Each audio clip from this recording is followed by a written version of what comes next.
countries that restrict free access to information or violate the basic rights of Internet users risk walling themselves off from the progress of the next century.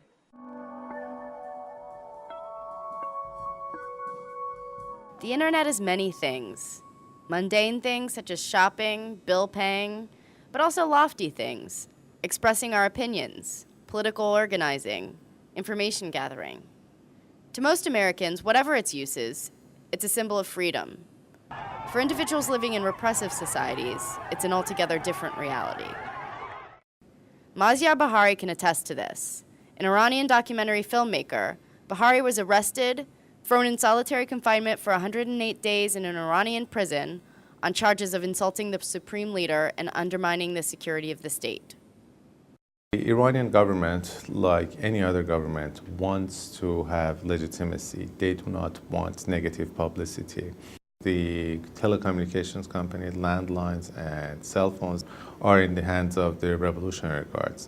Whenever there is a demonstration, whenever there is some sort of turbulence in the country, they shut down the SMS, the text messaging service in the country, and they have also passed new cyber crime laws and digital crime laws that effectively can incriminate sending messages that are not liked by the Iranian government.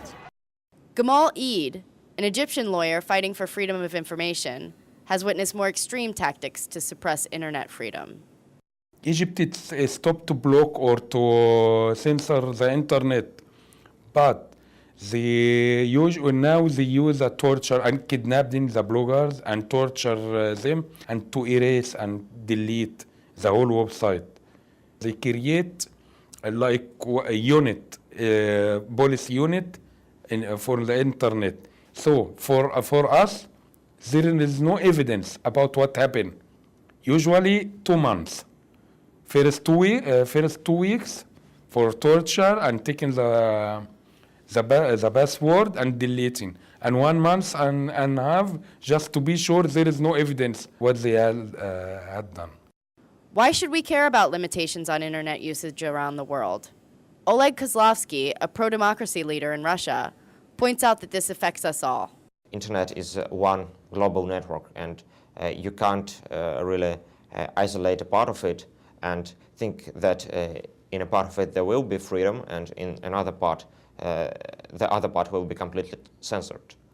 And we could see in Russia that when they try to censor it inside, they begin to censor it outside. A few months ago, there was a very sophisticated and very massive hacker attack on a blogger who lives in Georgia and who posted some material on South Ossetia. Thursday's Twitter crash was aimed at a blogger in the Republic of Georgia, but it managed to shut down the entire website for almost the whole day. So I'm sure that it's in the interest of foreign governments and Western international companies to watch this situation closely, because they can also become victims of these attacks. Governments can take a stronger stand on this question of internet freedom, but they're not the only ones. Companies have the opportunity to step up in this ongoing fight as well. Irina Vidanova, the editor-in-chief of a magazine in Belarus, offers some advice.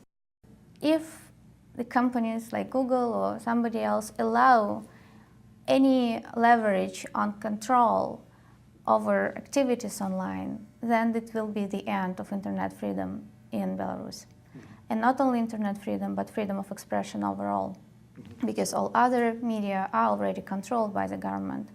So I would call for these companies to keep it in mind that they are being viewed as the last resort of freedom.